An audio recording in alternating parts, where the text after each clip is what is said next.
Hello, everybody. Welcome to Between the Bumps Professional Wrestling Podcast, the pro wrestling podcast where we go between the bumps in the ring to discuss match quality, storylines, wrestling news, and even make predictions in the world of professional wrestling and sports entertainment. I'm your host, Christian Marrero. Thank you for tuning in. I have a bone to pick with WWE this Saturday. I have a big bone to pick. Hello, everybody. Welcome to Between the Bumps. I am your host, Christian Marrero. Thank you for tuning in.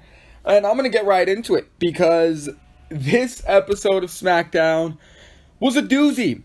It really, really bugged me in certain places, but it also really made me happy in other places. So let's just get right in.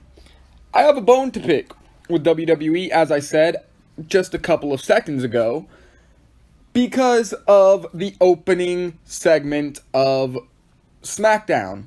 So, the segment opens, and it opens outside of the Performance Center. There are ambulances, there are policemen, and Renee Young is explaining that an accident has just occurred. Elias is on the ground, apparently been hit by a drunk driver, and the driver fled the scene.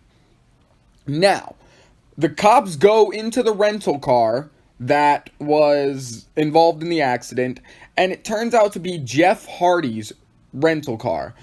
So they interview Braun Strowman as an eyewitness, and he says that he just saw the car fly, hit Elias, and the guy got out and run. So then the cops find Jeff Hardy injured and seemingly drunk. And so they arrest him for drunk driving. And Jeff is dressed in the same clothes that they described the perpetrator as wearing, a black tank top and pants. So Daniel Bryan versus Jeff Hardy is not happening, apparently. And this was a very Attitude Era-esque segment. Now, I'm going to talk about this more later and why I have such a problem with it, because it will make more sense later on. Anyways, we move on to a segment that is a backstage meeting with all of the talents of SmackDown, and it is regarding the Jeff Hardy-Elias accident. Jeff and Elias are ruled to not be able to compete tonight. So, Sheamus calls Jeff a pathetic junkie. AJ Styles just suggests, hey, me and Daniel Bryan can face off in the finals. But Daniel Bryan suggests finding an opponent for the semifinals. Sheamus then challenges Daniel Bryan. Baron Corbin challenges AJ Styles, but AJ Styles says, no, I'm taking my free ride to the finals. My opponent is ineligible to compete. I win by default. So then Sheamus suggests a triple threat against Bryan with Corbin. Then Jey Uso chimes in and he says, hey, I want an opportunity because both you, regarding Sheamus and Corbin, lost in the tournament already. Y'all had y'all's opportunities. Then Dolph Ziggler chimes in saying, I'm a 6-time Intercontinental Champion, and everyone has forgotten how good I am. And then Chad Gable chimes in to call Dolph Ziggler a jackass. So they reach a decision that a 10-man battle royal will determine Daniel Bryan's new opponent for the night. AJ Styles calls Daniel Bryan an idiot to end the segment. And then we move right in to the battle royal. And the people in the battle royal were Lince Dorado, Drew Gulak, Grand Metalik, Dolph Ziggler, Baron Corbin, Cesaro, Shinsuke Nakamura, Chad Gable, Jey Uso, and Sheamus. And that is the order in which they were eliminated. Lince Dorado went first, Drew Gulak second, Grand Metalik, Dolph Ziggler, Baron Corbin, Cesaro, Shinsuke Nakamura, Chad Gable, and then Jey Uso.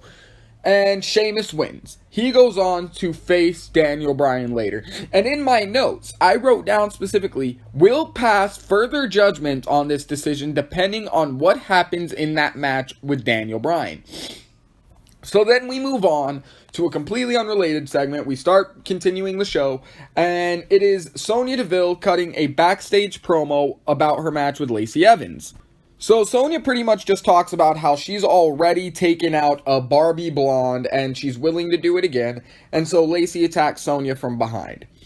Then Chad Gable confronts Cesaro and Shinsuke Nakamura backstage because Cesaro was eliminated by Gable and then he came back into the match and eliminated Chad Gable.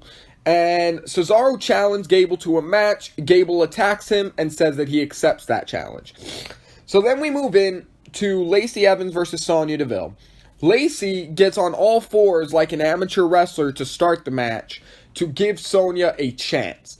They mat wrestle for a little bit to a stalemate. So after the mat wrestling, they both tie their hair up to apparently just throw some fists. And then Lacey tells Sonya in the match that Mandy will always be better than her. And so there's some wrestling, whatever, but then they land on the outside, and Sonya hits a spear on the outside, and they start to fight, and they are both counted out. They continue to fight after the match, and Lacey re-enters the ring and challenges Sonya to enter with her, but then Sonya Deville says that she will fight her on her own terms. Sonya Deville is very underrated, in my opinion. I think Sonya Deville has a lot of untapped potential, and I think she is very, very talented, but she's not really capable. Not that she's not capable, I'm sorry, I misspoke. She's not allowed by WWE to really showcase all of her talents. And Lacey Evans has improved insanely since she has been called up to the main roster. Like, at first she was pretty green, but she's gotten better and better and better. So then we had a Forgotten Sons backstage promo, and it's the same shtick that they've been on, that they have been abandoned by their own countrymen after having served in the military, and they say they will no longer turn the other cheek to this. They had a really good line, I thought, which was, our blood was on your hands. It is only fair that your blood be on our hands now. It was a really cool little segment.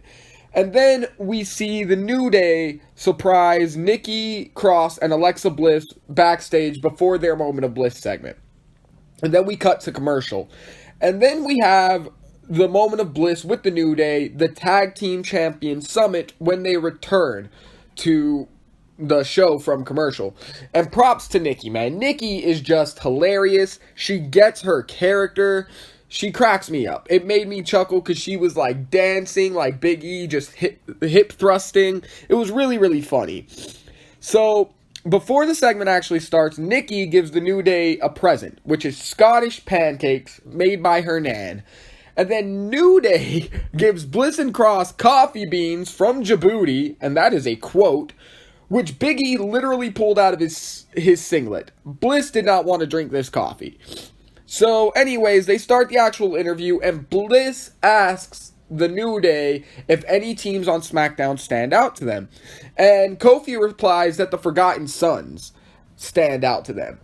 Big E then asks Alexa who on SmackDown stands out to them. At least that's what we presume he was going to ask, because he was interrupted by Bayley and Sasha Banks. Bayley says she doesn't see the best tag team on SmackDown in the ring, even though these are the two tag team champions. So they get in, they start talking some trash. Sasha throws her jacket at Bliss, and Bliss goes to attack, but Cross holds her back. And then Nikki Cross congratulates Bayley on her win against Charlotte last week. Alexa asks Sasha, because she says, I have a championship, Nikki has a championship, these two have a championship, and Bayley has a championship. Where's your championship? And so that leads Bayley to say that Sasha is the GOAT, the boss, the standard, and the leader of the women's division. And then Sasha goes on to say that her and Bayley put the women's tag titles on the map, and if not for them, the titles wouldn't even exist, and that they could win them back anytime. So Alexa tells her, put your money where your mouth is, name a place and a time. But Bayley, instead of accepting that challenge, challenges Alexa on behalf of Sasha, like she's been doing, and then she just leaves. Like, supposedly, she just leaves the ring.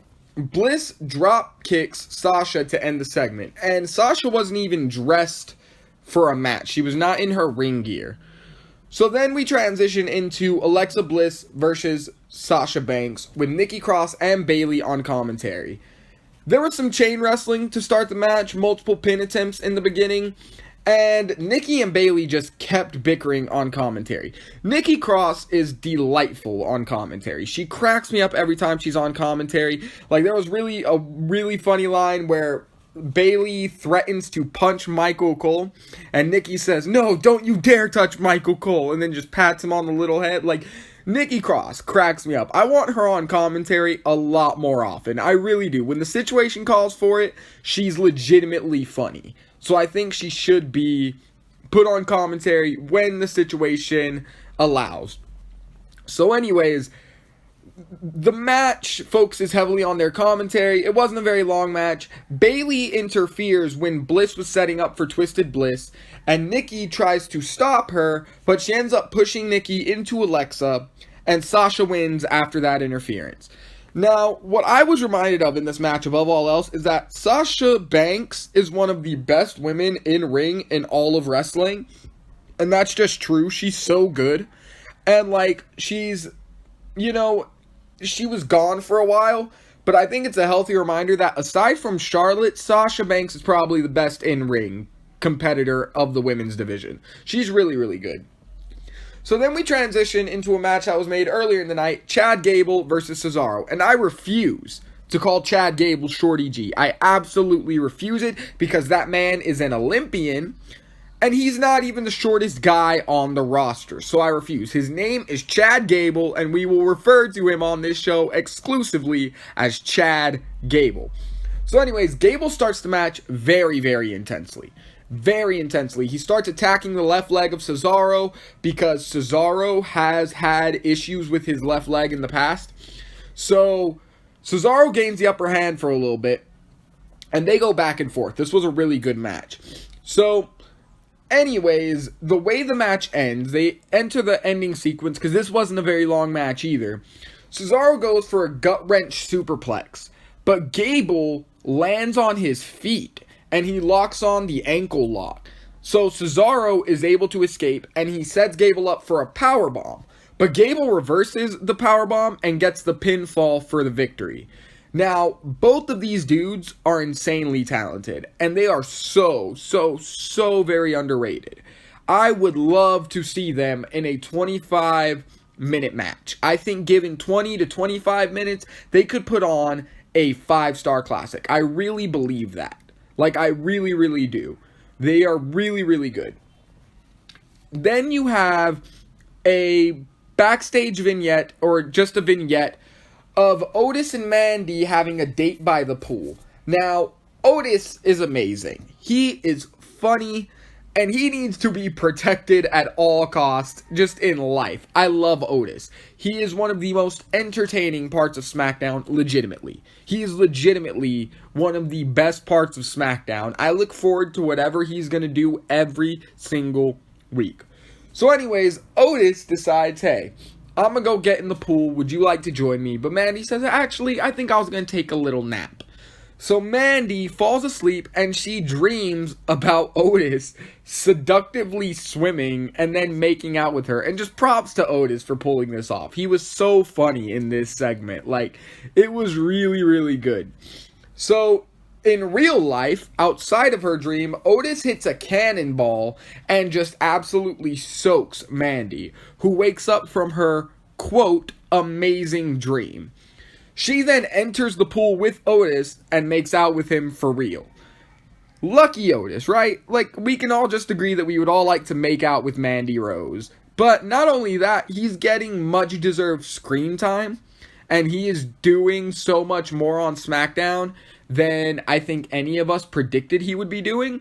He's Mr. Money in the Bank, and he deserves it. I really think in this era where we just need some lightheartedness and escape from all the scary things in the world right now, I think Otis is the perfect guy to be focusing on. He's really, really funny. So then it switches over to Kurt Angle backstage, and Kurt Angle is pretty much promoting Matt Riddle, who is now joining SmackDown, and they aired a vignette for Matt Riddle, just to show like, hey, this is who Matt Riddle is. If you don't know him, this is why you should get behind him.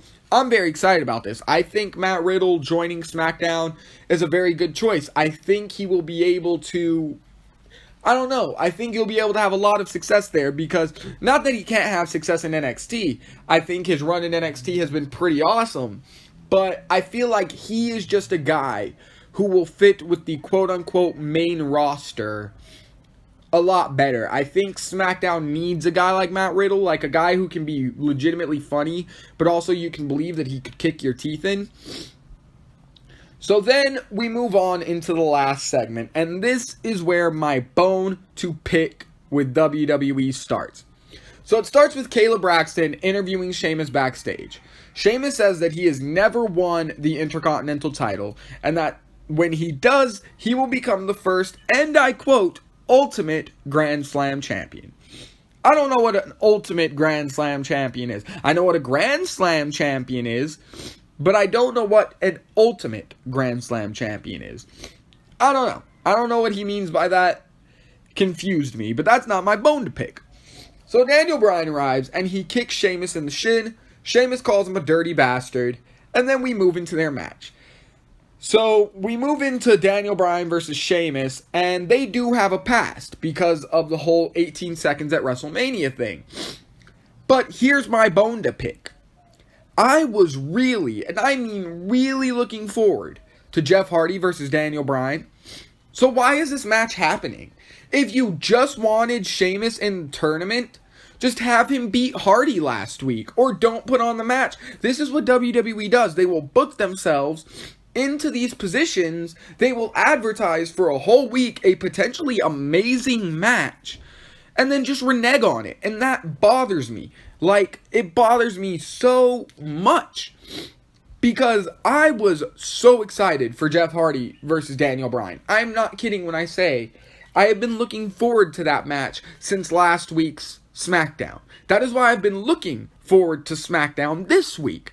It's because I knew, or at least I was told, hey, Daniel Bryan and Jeff Hardy are going to go at it. And so I was really excited. They advertised a match that hyped me up, and then they just completely renege on it. And also, did we not just spend like 4 weeks talking about how Jeff Hardy overcame all of his demons? Do we not? So why are we doing a junky storyline with him again? Why? It does not make sense. We just spent weeks setting up the fact that he has overcome all of that to get to where he is today. So can someone please explain to me the logic in having a storyline where he drunk drives and hits Elias? Can anyone explain that to me? Like, you advertise a match that I was looking forward to, and then you just completely backtrack on it. And not only do you backtrack on that, you backtrack on weeks of build. See, this is one of the problems with WWE, is they do everything so haphazardly. They never want to just, they dip their toes into things, but they never want to just dive in and see where something goes. And maybe I'm wrong. Maybe next week it'll be revealed that Sheamus set up Jeff Hardy and that Jeff Hardy actually isn't still doing all of that stuff. I don't know, but I just have to take what is given to me at face value. And what was given to me at face value is that despite weeks of airing promos about Jeff Hardy overcoming his demons still have control over him. That is what I was shown on this week's Smackdown. And not only was I shown that, which backtracks weeks and weeks of storyline, but I was not granted a match that I was really looking forward to and that they had advertised to be happening. That is not a good thing. That is going to inherently piss some people off. It pissed me off. Because I was really, really, really looking forward to Jeff Hardy versus Daniel Bryan. I thought that those two would put on an absolute barn burner of a match. Because Jeff Hardy in his older age has slowed down a bit, but he can still do most of what he's done throughout his career. And Daniel Bryan can put on a good match with a fucking broom. Like, you could give Daniel Bryan a broom, and he will put on a 5-star classic given the opportunity. So I was really looking forward to Daniel Bryan versus Jeff Hardy, but instead, I got Daniel Bryan versus fucking Sheamus. And that's not to shit on Sheamus, okay? That's really not. Like, the match itself was actually good. They put on a good quality match. It was hard-hitting. It felt intense. But the story just baffles me. It annoys me. There was one cool moment, though. I do want to stop bitching for a moment to say there was one really cool moment in the match where Sheamus tells Daniel Bryan that he started the Yes Movement, and he made reference to their 18-second match at WrestleMania years ago, which that was cool. That was a cool little thing. That was a cool little bit of storytelling that Sheamus incorporated there. But, like, I'm still bummed that I didn't get to see Jeff Hardy versus Daniel Bryan when that's what was advertised to me. That is what I was told I was getting. That is what got me excited for SmackDown this week. I was so excited going into SmackDown this week, and in the first segment, they just completely backpedal on all of that. So that's the bone I have to pick with you, WWE. Do not advertise a potentially amazing match and then just renege on it for no reason. Like, maybe there's a reason, and next week we'll find that out. Maybe we'll find out some new stuff. But like I said, I have to take what is given to me at face value. And at face value, this was a trash decision. This was a very bad decision. No matter what you want to say, no matter how you want to try to get around it, this was a bad call. If you advertise Daniel Bryan versus Jeff Hardy and then renege on that, it's like I said, that is inherently going to piss some people off, myself included. I was looking forward to that match all week, literally all week. And so this segment, no matter how good the match was, no matter how good the segment was, it had an inherent sourness to it that I personally could not get over. And I'm sure I'm not the only one. I am sure there were other people who were looking forward to Jeff Hardy versus Daniel Bryan. Honestly, I think it might be the first time they're in a singles match together. Maybe I'm wrong about that. I'm not 100% certain, but I do know that I was excited for that match. So anyways, the match itself ends when Jeff Hardy comes out, because apparently he was released from police custody. He distracts Sheamus, Daniel Bryan gets the pin, and then Hardy attacks Sheamus after the match. And then we go off the air. So, overall, I would give this SmackDown a 6 out of 10. A 6 out of 10, because there were some really good segments. Like, I really did enjoy the Otis segment. I thought that was hilarious. I really did enjoy the Chad Gable versus Cesaro match. I thought that was a really good match. I think that just shows that given more time, those guys would just put on a barn burner. An absolute 5-star classic. They're just so talented. I even enjoyed Sonya Deville versus Lacey Evans, even though the ending was a little bit weird. But I can't get over the whole Jeff Hardy Sheamus Daniel Bryan thing. I just can't. You advertised multiple times. You advertised Jeff Hardy versus Daniel Bryan. WWE told us that that is what we were getting, and that is what I was looking forward to. And then they just completely backpedal on all of it. That annoys me. If you're going to do something, commit to it. Like, commit to it. We could have done any other thing. Like, if we're going to reveal that Sheamus screwed over Jeff Hardy and staged the accident, then why couldn't we have revealed that before the match and get Jeff Hardy back in that Daniel Bryan match? Why could we not have done that? Why? Like, I just don't get it. I don't get the logic. Honestly, I don't think there is any logic. Like, I am very annoyed about this. Because I was really looking forward to that match. You can't build up expectations. Shit on your own expectations that you built up, WWE. And then expect me as a fan to just sit back and swallow it. Like, no. That is why people don't like your storytelling. Because we know that we have to enter with some level of trepidation every single week. Because we never know when stuff is just going to happen and completely reverse all the stuff we've been building to. So it's really hard to get committed. It's really hard to invest. Because I never know when I am going to invest heavily in something and then you're just going to take it away. Because I was invested in Daniel Bryan versus Jeff Hardy. I thought, man, that match is going to be good. No matter who wins, it'll be satisfactory. And then we got Daniel Bryan versus Sheamus. And, like, I knew Daniel Bryan was going to win. At least Daniel Bryan and Jeff Hardy, that would have been a hard guess. I wouldn't have known. I would not have known who was going to win that match. But you completely took that away. You built my expectations towards something. And then you did something completely out of left field that completely contradicts the story you've been telling for the past month. And then you wonder why I'm annoyed. You wonder why your ratings are going down. Well, that's why. Because when we as fans get invested, we can never be fully invested because you come and do things like this, WWE. Now, granted, like I said, maybe we're going to reverse that storyline next week. Maybe we're going to reveal that Sheamus staged the accident. Jeff Hardy has really overcome his demons. But like I said, at face value, that is not what you presented to me. I have to take this on a week-by-week basis. I have to take the product you give me and then formulate an opinion. And the product you gave me formulated the opinion that you are backtracking. And that is never good. That is not good. That is weak storytelling. And that is annoying. And that is the bone that I have to pick with you, WWE. Do not advertise a match to me that I will get very excited about and then just completely backtrack on that and backtrack on the story that led to the match. It is a dumb decision. It was a dumb decision. Now, had we had Sheamus go over on Jeff Hardy, all of these problems are fixed. Because boom, then we get Sheamus versus Daniel Bryan and we can just play off the history they have together. But that's not what we did. We advertised Jeff Hardy versus Daniel Bryan and then we just completely reneged on it and we reneged on weeks and weeks of storytelling about Jeff Hardy's road to redemption. That's what we did at face value and that's what I have to take.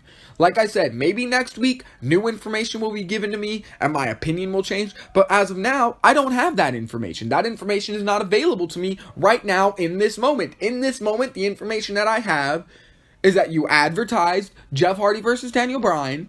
You told me that Jeff Hardy overcame all of his demons to get to where he is.